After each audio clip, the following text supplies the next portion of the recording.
Hello fellow modelers and styling fanatics, welcome back to my channel. I hope that everyone is doing fine and enjoys the hobby. Concrete Bunker is back again today with another one of its notorious episodes.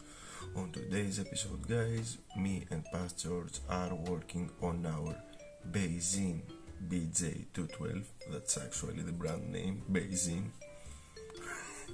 In 1 to 35th scale and kit from Trumpeter and kit number 02302. So,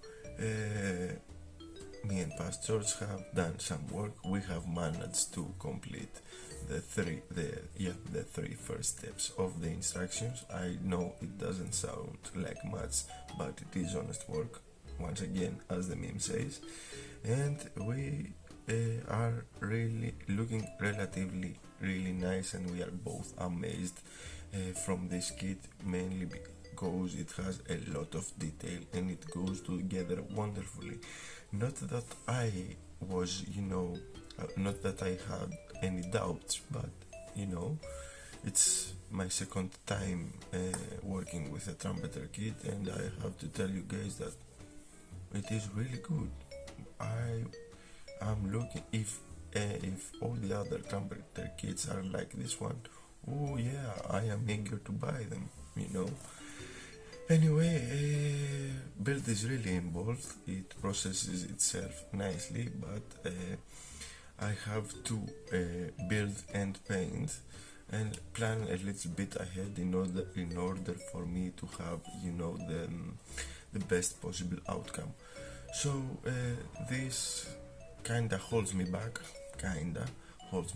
so I will make smaller duration videos, mainly because it is easier for you guys to see, and it will be easier for me to do them and work onto the kit. So you guys all know the drill. Grab yourselves a seat, make yourselves comfortable, crack the mandatory cold one or a hot brew, and let's see what me and Past George have prepared for you in this episode.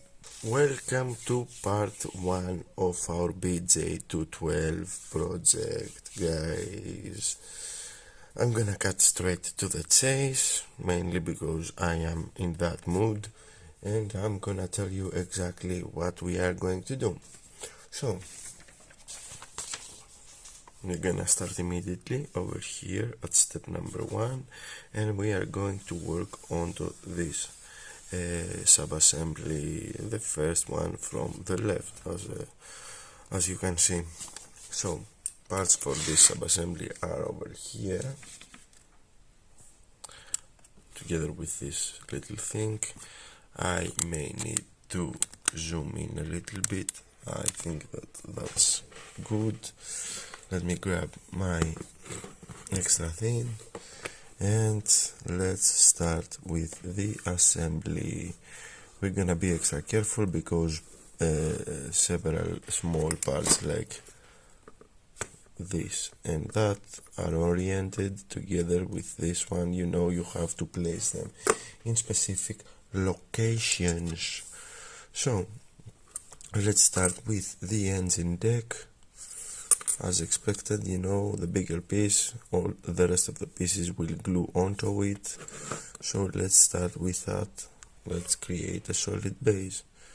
As you can already see, there is pins that will help the piece line up with itself, and I am also going to apply some extra thin all around for good measure, mainly because I feel it a little bit fragile to my hands. I feel it moving.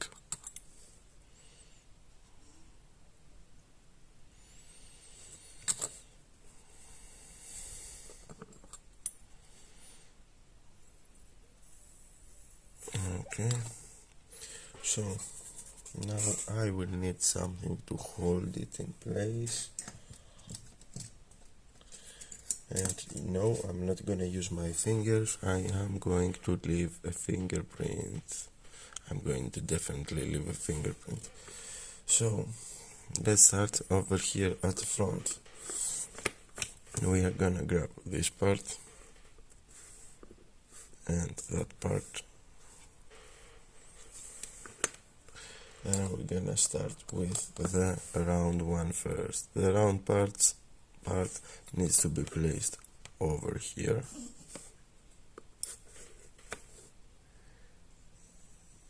like so. Looks like an oil filter.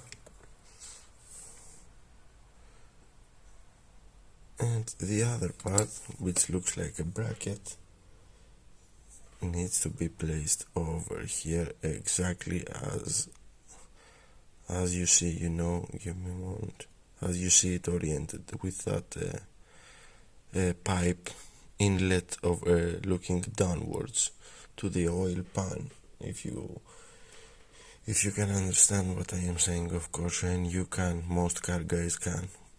So now we're gonna grab the belts and the cooling fan, the radiator fan. Now the belts will mount over here at this bracket.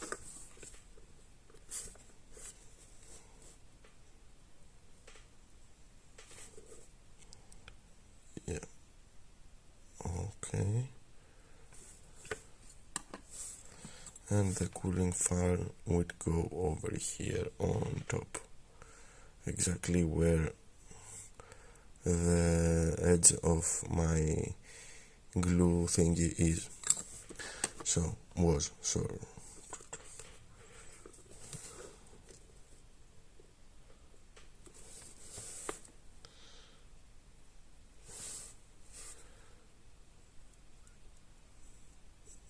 Like so. And now momentarily we will move over here to the side. Over here at the side we have to place the starter, the engine starter, and this thing, which I believe it is the the thing where all the ignition wires go. So the thing where the ignition wires go would need to be mounted over here.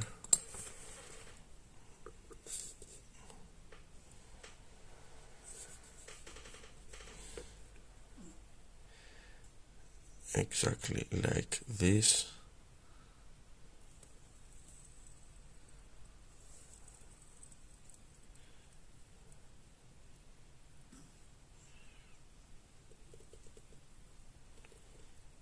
Yeah, come on. Stay there, please.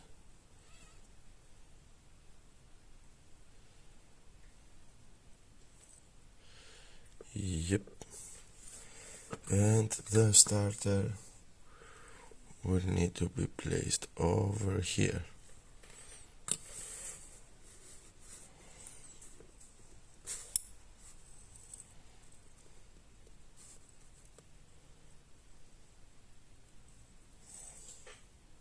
Oriented as you see.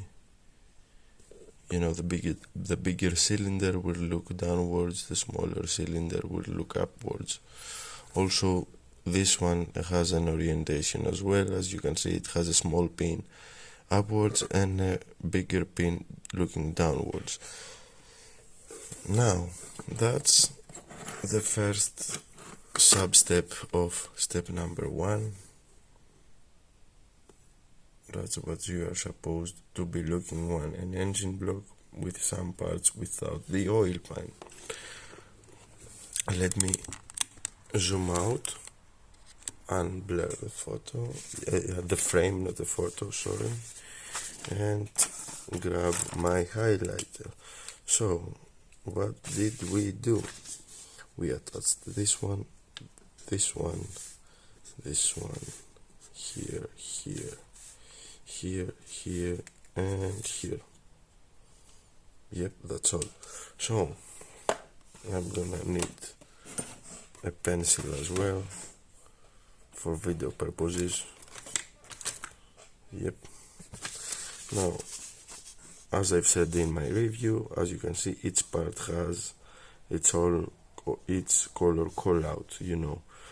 Now it is the time for me to paint them. I am going to paint them off camera and I am going to be back. Why now, you may ask? Because later on more detailed parts will need to be mounted, and you know, painting would be more difficult. So I am going to paint them, to paint whatever we assembled right now, and then we are gonna return for this part of step number 1. Well guys, everything is painted, everything, okay? The small little part of the engine that we assembled a while ago is painted and detail painted, of course, and I haven't done with it yet. It is on primary stage, and here is, oh, that flew away. So let's continue from where we were from. So here is how it looks. I differentiated from the color callouts a little bit, mainly, you know. Over here I painted these two knobs black, and I have also painted the cooling fan with anthracite grey, mainly because I find it more interesting than a simple, you know, steel cooling fan. And that was everything that I differentiated from the instructions, to be honest with you. Now, for the main color of the engine, the steel part, I have used Vallejo 71065 steel, model air metallic. For the blue over here, I use the only blue that I have in my disposal, Andrea blue, Vallejo model color 7841. For the caps over here, oil cap, you know, over here, I have used 71057 black. And for the belt, of course, for the belt, you know, the fan belt and the alternator belt, which you probably won't be able to see, I have used my go-to Panzer Aces dark rubber. And as I've said, for the fan, 71052 anthracite grey model air color.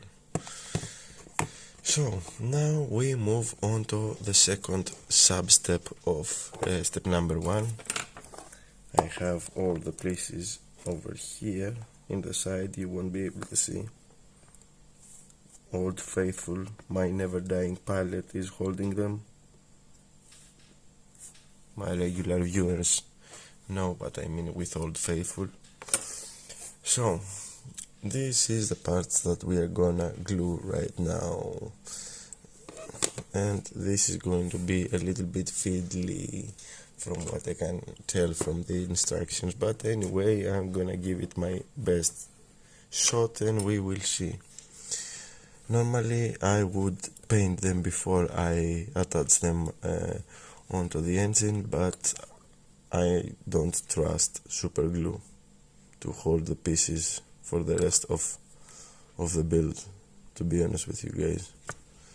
So I am going to paint them after I install them. So this must be the exhaust manifold. I suppose it would go over here exactly as you see. Okay, and now here is the fiddly part. We need to, oh come on, attach this part over here at this part, and then on top of the manifold. So let me try and attempt this thing.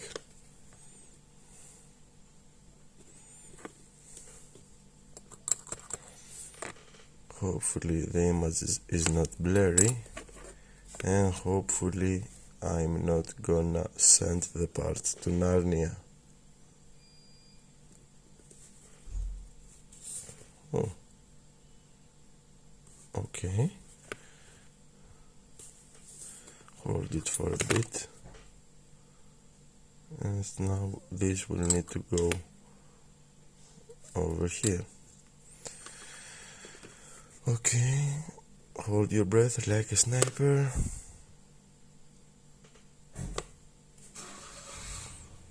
Like a marksman. Gamer instinct. And last but not least is this little tiny piece over here that will need to go over here. And that's the only piece that I have no clue what it represents. An oil filter? Who knows? It's too small, and it is in a real weird position to be an oil filter. I think I may be mistaken.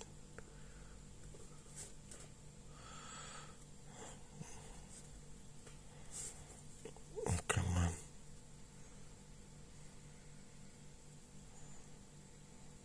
The connection point is too small, and I needed to make sure it was in place, exactly in place. So here is how we need it to look. Focus for me, darling. Yep. So let's leave this aside and let's grab the instructions.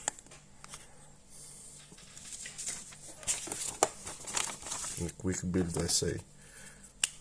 And I'm already taking good care of it. Okay. So those are the parts that we have attached. I am going to detail paint them off camera, and then we're gonna move here and probably here. Second sub step is done. Things are painted. If my camera wanna focus, yep, as you can see, you cannot tell much. You cannot tell the difference, but there is a slight difference in hues. My camera won't be able to catch it. My camera isn't able to focus as well, but that's another story, and we will move forward. I have cleaned the parts for the rest of step number 1, and I am going to lay them over here at my bench. So we have radiator that I have not completely cleaned. Oh my god, ridiculed myself in front of the camera as usual. Give it a quick sand. Yep, done and dusted. And we have the oil pan. Now, the oil pan will need to be placed at the bottom of the engine, of course, yeah. Where else?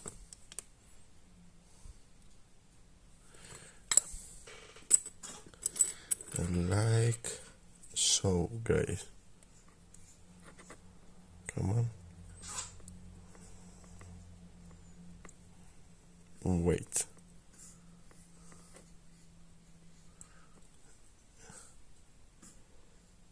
Like that. And I don't know why it has that gap over here. But anyway, yeah, I placed it right. Nobody will be able to see it. So we move forward. And at the end of the oil pan, which has the transmission oil pan as well, I think, if that's a thing. Blurry camera once again. We need to attach a small little part, this puppy over here. Now, for this I'm gonna have to use my tweezers and hope for the best. I'm gonna line it up as best as I can. And I'm back. I have lined it up as best as I can. It has to be like this. And I will leave the engine aside for a moment and we're gonna move on to the radiator. So, radiator, this part of the radiator, which is the first part, have part C48 to be honest, had 2 injection mold marks over here. I have sanded them clean. Onto the other side, the 2 locator knobs are to be found, and we're gonna start from here. I'm gonna grab, of course, the other part of the radiator because I am gonna create a mess.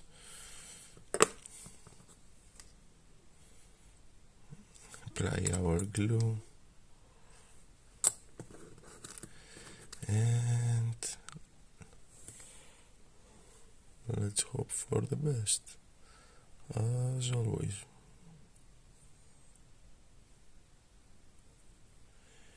Yeah, like so.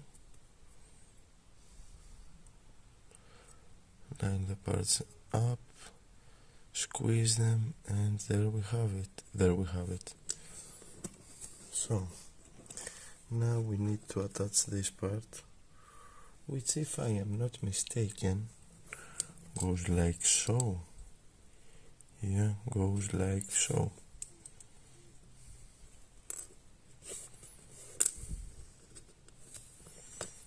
Glue application.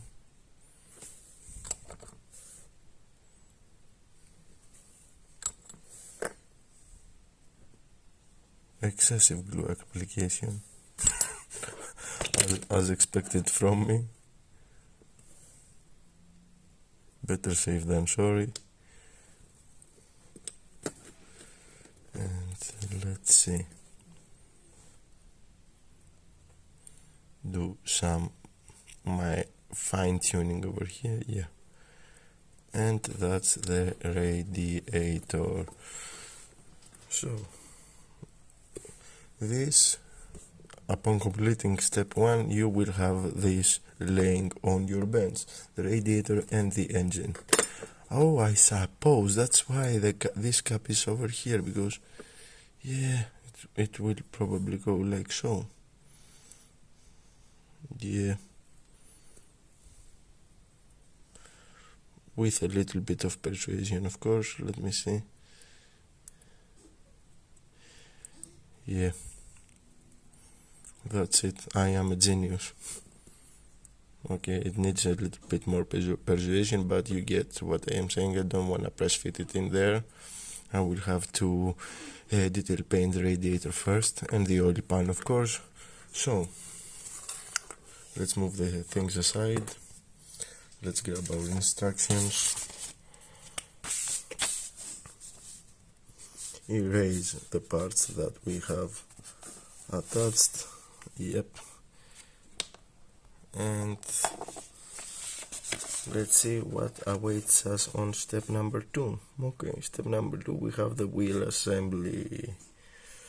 Okay, so we have right front wheel drive, right front wheel, left front wheel, and the 2 rear ones. Okay, I'll clean the parts and I am going to be back. And let's start part 2 of the instructions. Part 2 of the instructions is the wheel assembly, as I've shown you on my review episode.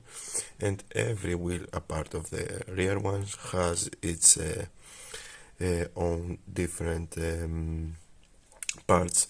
Mainly this part is the different one between the 2 front wheels, and I am going to explain. But since I always get things mixed up, I have prepared 2 baggies labeled, front left wheel and front right wheel, just to avoid any confusions in the future. So, I've already assembled the front right wheel. I will assemble the front left wheel in front of the camera, and I have already assembled one of the two rear wheels, and the other one I am going to do it on camera. So you have the option of making the wheels movable, all four of them, and that's the option I am going to take, because not because of a particular reason, just I am up for the challenge, why not? So in order for you to make the wheels movable, here is what you have to do. So let's start from the rear wheel first. So you have to insert this little thing over here, and of course not glue it. And the only glue point will be here. 1, 2. Now I am using a contactor mainly because I can better control its application where I apply it, not because I need a stronger bond. So here is a good tip for you guys, more a good tip, something expected, more thick glue is easier to control, when you apply it. Now I am going also to add a smidge of extra thin over here at the outer part of the rim, mainly because for good measure, and because the meeting points where I applied the contactor are not so, close to each other. So 1, 2, that was the assembly of the rear wheel. I cannot give you proof that they are moving at the time being, but we are going to see later in the future. What I can give you proof though is for the movement of the front wheel here.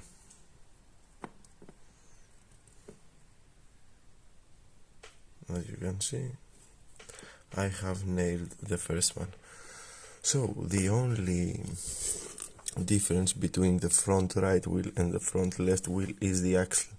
As expected, in each car, depends where the gearbox is placed. Usually the driver's side axle in the front wheel, in the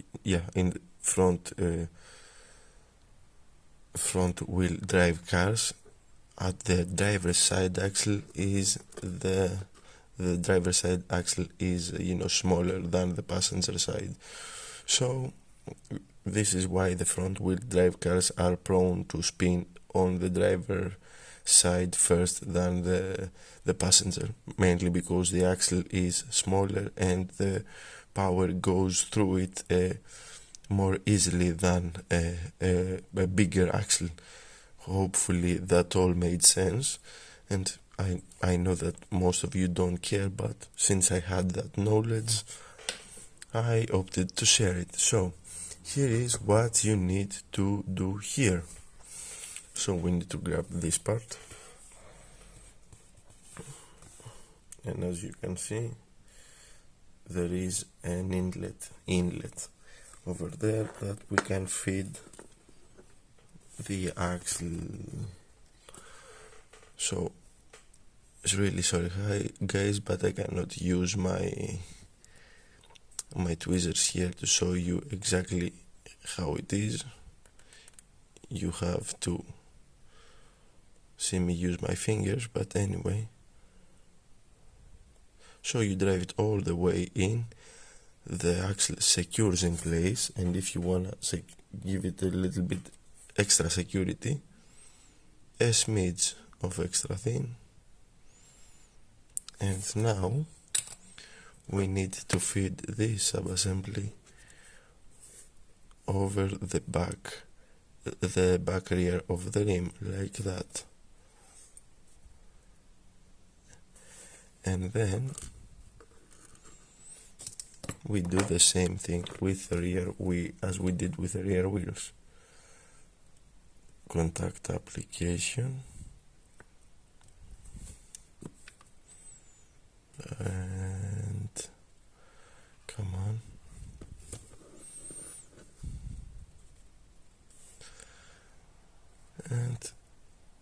attachment of the outer rim to the inner one. Okay, looks kinda good. No, I didn't get it right in position. Yeah, of course, things in front of the camera are more difficult for me, as always. There we have it. Come on. Oh, come on. Are you kidding me? Stay there for a moment, please.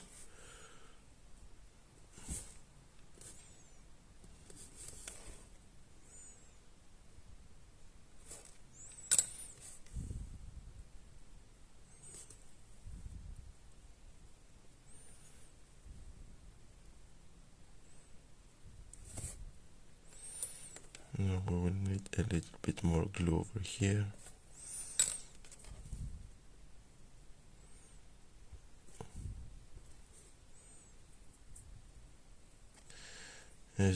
And as you can see, we have once again movement. Now I'm gonna leave the part to dry over here at the side. Let's zoom out a little bit, and we have two rear wheels, front right and front left, and that should mark the finish of step number 2. So done, done, done, and done, and took.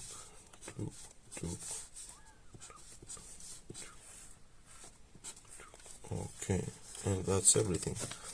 As you can see here in the instructions, they explain you what I did, what I tried to explain you as well.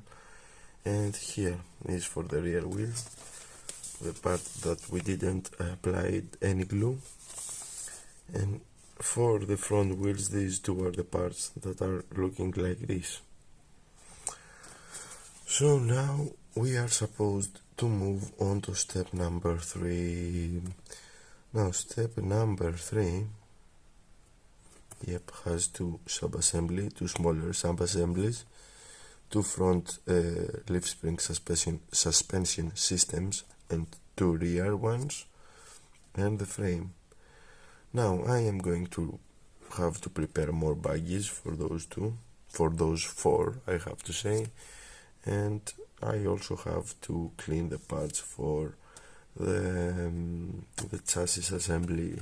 Okay guys, step number 3 of the instructions, and I am going to start straight from the chassis, mainly because it's part of those 6 you see over here, and I am talking about 1, 2, 3, 4, 5, 6 is labeled with a different number.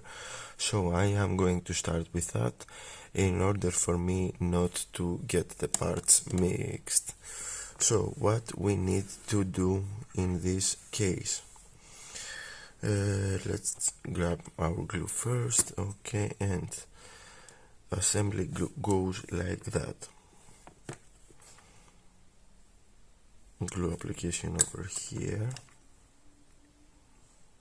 and somewhere here, let's say. Okay,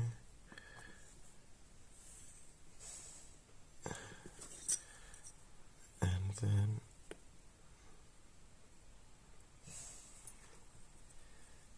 here. I cannot describe exactly how this has to go on yet, but it has to look like that, guys. So let's try that again. Here and here almost, and then we need to flip the piece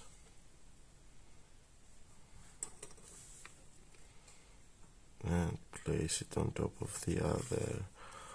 There is also a small hole in one of the pieces and a small location pin on the other, so this helps a lot to line the pieces together one with another.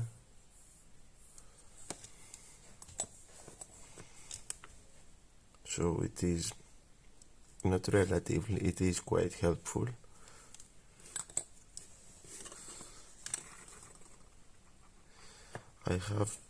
I know that I probably told that in my unboxing / review of the kit, but this thing, guys, I am really amazed by the detail Trumpeter put it in this kit. And we are talking about, you know, an obscure vehicle, a rare to see vehicle, both in, you know, in television news, you know, everywhere we see army vehicles, but both in the model building world.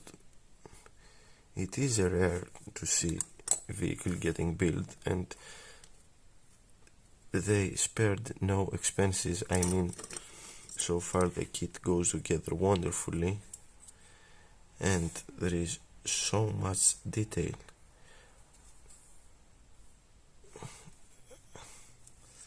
You get what I mean? There is so much detail. Every step of the instructions has a lot of parts.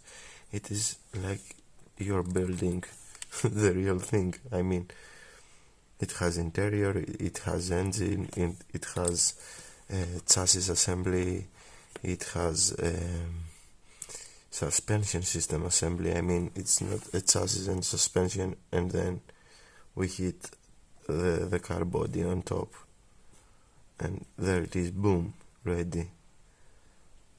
I mean, this thing is getting us involved.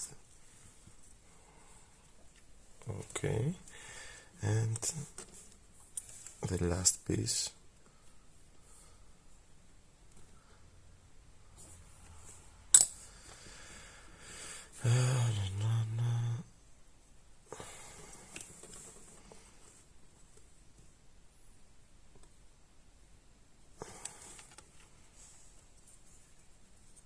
You see, everything almost falls in place. Okay, so at the chassis we have also to mount the front bumper. So front bumper, let's move the chassis aside. Front bumper is this thing. This protrusion, it's not a protrusion, it is some kind of a hook, needs to point upwards. I mean the sky in our case. And over here we have to install two hooks, those two little things that you won't be able to see. Let's zoom in and let's do extreme close-ups. So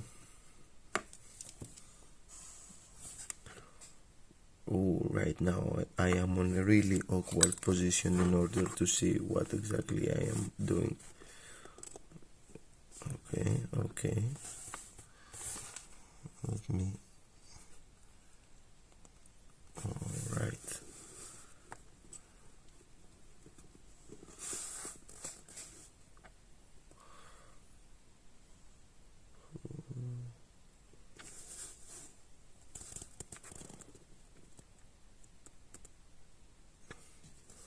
Okay, one hook is in place.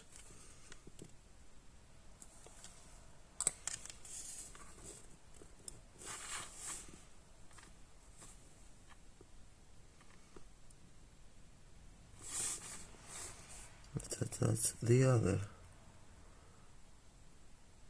and the other one is in place as well. Okay, now this thing needs to go here, right? Am I there exactly where I want it to be? I suppose so. So let's secure that in place.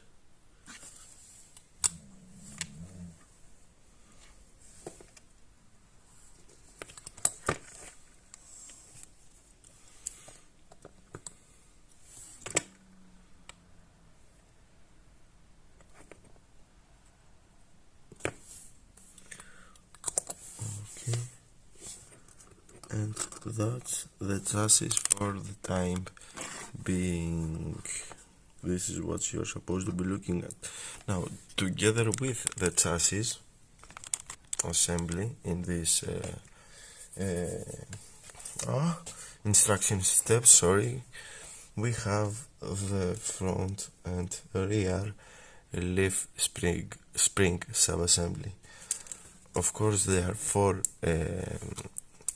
different sub-assemblies, two for the rear and two for the front. They're almost identical. One part is labeled with a different number, and that makes the difference. I have made three off camera. I have two of the rear ones over here,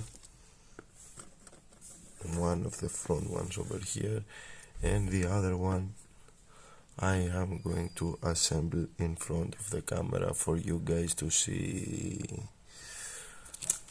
Of course, and I have prepared my labeled baggies.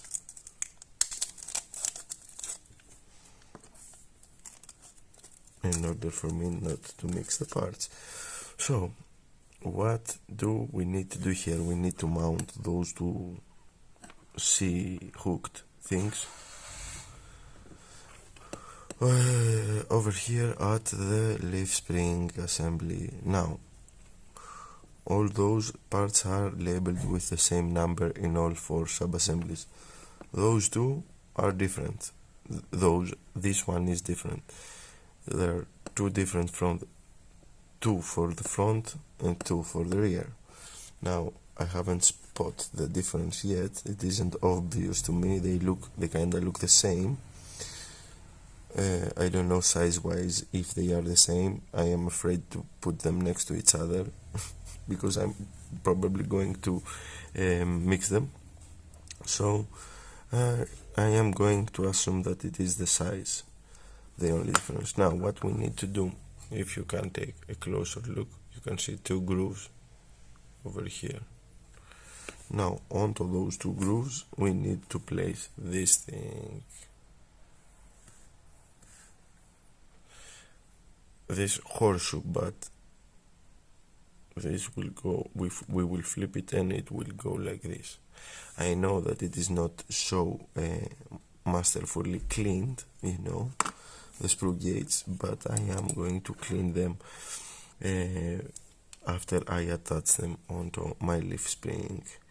Believe me guys, those parts are really finicky, and from the 8 included, I have managed to break 3, and you don't want to break them because they are, if you break them, they are a pain in the back to install properly. And I have broken 3, 2 in my attempts to release them from the sprue, and 1 in my attempt to clean them after I released them. So be extra careful. I'm not gonna blame Trumpeter for those parts' fragility, mainly because they are so thin, and I don't believe that any company could, make plastic parts in this size and shape, not so fragile, if you get what I mean. Is it there? Yeah.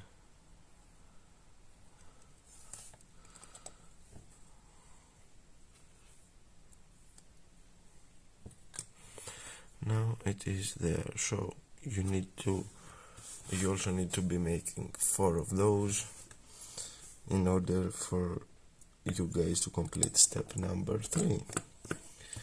Now let me zoom out a little bit more. Me and my drug cartel baggies. And what have we done? Done.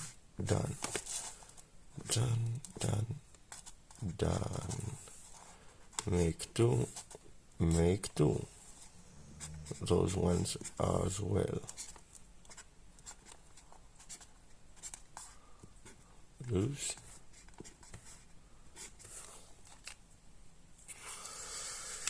And let's see. Well. Now I am supposed to be moving on to step number 4, but I think that I have enough footage for the time being. So here is all the work we have done on today's episode, the 3 first steps of the instructions. I know guys, it doesn't look much, but it is honest work, as the meme says. So with all that said and done, we have made it to the end of this episode. On our next episode, we will of course continue with the assembly of our BJ212. I hope that you guys found this video helpful and interesting, and stick along for the next one. Before I go, I wanna thank each and every one of you guys that watched this video. A special thank you to all my subscribers, old and new ones. You guys are the best, and you are the reason I keep doing these videos. Now, for the newcomers out there that encounter one of my videos for the first time, welcome guys. I hope that you like what I do. If so, you all know what to do. Leave a like, comment with your thoughts and opinions, share the video if you believe it deserves to be shared, or even consider subscribing for more builds to come your way. Until the next time, fellow modelers and friends, take care and model on. It was that Mofo Daemon, signing out.